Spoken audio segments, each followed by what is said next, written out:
Math को ही क्यों एक कोर सब्जेक्ट के तौर से देखा जाता है most of the competitive exam, चाहे आप उनकी बात करें नॉर्मल एग्ज़ाम CUET से लेके government, banking, even though UPSC, theory subjects में भी मैथ का बहुत ही इंपॉर्टेंट रोल होता है। आप GRE, SAT exam, GMAT, CAT ऐसे एग्ज़ाम्स जहाँ पर most of the things mathematics में ही इस्तेमाल करी जा रही हैं। एडमिशन एग्ज़ाम भी मैथमेटिक्स के ही तौर पर ज़्यादा क्वेश्चंस पूछता है और ये कोर, इसे आप बैकबोन समझ सकते हैं most of the competitive exam in the world. Even though the Chinese exam Gaokao most difficult topic is maths. Why? Actually इसका ये कारण है कि मैथ हमें कोई लर्निंग के प्रोसेस से नहीं दिखा रहा है। मैथ सबसे ईजी है, सबसे आसान मैथ सबसे आसान फ़िल्टर है जिससे आप लाखों स्टूडेंट्स को भीड़ से अलग करके आप स्पेसिफिक स्टूडेंट्स को छांट सकते हैं। चलिए शुरू करते हैं इस वीडियो के टॉपिक नंबर 1 से। एक एग्ज़ाम कंडक्ट कराते हैं तो आपके सामने लाखों स्टूडेंट्स होते हैं। उन लाखों स्टूडेंट्स को फ़िल्टर करने के लिए आप लॉजिकल रीजनिंग, एप्टीट्यूड और बेसिक मैथमेटिक कोड का इस्तेमाल करते हैं, क्योंकि इससे आप 2 घंटे में उनकी थिंकिंग प्रोसेस, उनकी कैलकुलेशन प्रोसेस और वो कैसे एप्टीट्यूड को हैंडल करते हैं उसके बारे में जान सकते हैं। Number 2, math is considered a neural linking bridge between brain and normal language. Math एक ऐसा स्टैंडर्ड सब्जेक्ट है जो हर एज ग्रुप, हर क्लास में एक स्पेसिफिकली पढ़ाया जाता है, क्योंकि मैथमेटिक्स हमारी कॉग्निटिव एबिलिटीज़ को इन्हांस करता है, हमारी थिंकिंग प्रोसेस को एक दूसरे लेवल पर लेके जा सकता है। As comparison to theoretical subject में केवल आप रेक्टाफिकेशन करते हैं, बट मैथमेटिक्स में आपको प्रैक्टिकल बेस्ड नॉलेज होना ज़्यादा ज़रूरी है। पॉइंट नंबर 3 हमारा थोड़ा सा कंक्लूड करेगा कि इंडस्ट्री एरा में मोस्ट ऑफ द लोगों को बैंकर, इंजीनियर, एडमिनिस्ट्रेटर, कैलकुलेटर, लॉजिस्टिस्ट की ज़रूरत पड़ती थी।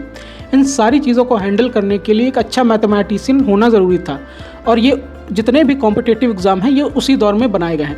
आज उनके इन्हांस वर्जन में हम इंग्लिश और लॉजिकल रीजनिंग को भी कंक्लूड करते हैं, बट इन सभी कॉम्पिटिटिव एग्ज़ाम की बेसिक जो ज़रूरत थी उस समय के एडमिनिस्ट्रेटर, यानी कि अगर जो आपको एक इंजीनियर चाहिए तो उसे मैथमेटिक्स की स्किल आनी चाहिए, एडमिनिस्ट्रेटर को मैथमेटिक्स की स्किल आनी चाहिए। तो ये उस टाइम के एग्ज़ाम्स हैं जिनको थोड़ा बहुत मॉडिफाई करके आज के समय में इस्तेमाल किया जा रहा है।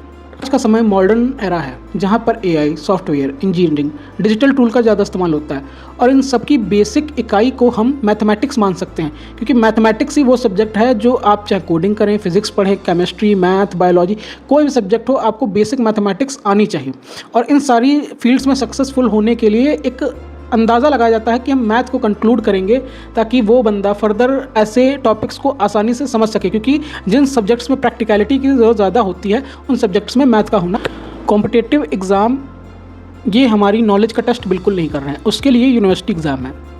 ये चाहते हैं कि एक व्यक्ति दिए गए समय में कितनी इन्हांस तरीके से आंसर को ढूंढ के अपने टारगेट को अचीव करके अच्छा स्कोर करता है। ये इसकी बेसिक क्राइटेरिया है। इसी के लिए competitive exam mathematics, logical reasoning, English और GK का इस्तेमाल करते हैं। उन्हें बहुत ही डीप नॉलेज नहीं टेस्ट करनी पड़ती है, उसके लिए एजुकेशन, यूनिवर्सिटी के ये प्रॉपर ऐसे एग्ज़ाम होते हैं। 2026 में बहुत सारी चीज़ें चेंज हो चुकी हैं, जैसे कि अब वो केवल डिपेंडेंट नहीं रहते हैं क्वांट्स या लॉजिकल रीजनिंग या इंग्लिश के। वो आपसे इंटरव्यू लेंगे, वो आपके की परफॉर्मेंस इंडिकेटर्स को भी लेंगे, वो आपकी प्रोफाइल चेक करेंगे, वो आपके सर्टिफिकेट, आपका करियर, हर चीज़ वो चेक करते हैं। आज पैमाना बहुत ही ज़्यादा चेंज हो चुका है, बट मोस्ट ऑफ द 60% चीज़ें वैसी ही हैं। 40% चीज़ों में आप अपनी स्किल्स डेवलप, कम्युनिकेशन, बाकी सॉफ्ट पावर्स दिखा सकते हैं, but most of the competitive exam आज भी रिलाई करते हैं मैथ के लिए। इसलिए मैथमेटिक्स एक कोर है, ये टेस्टिंग का एक फ़िल्टर है, ना कि एजुकेशन का टेस्ट।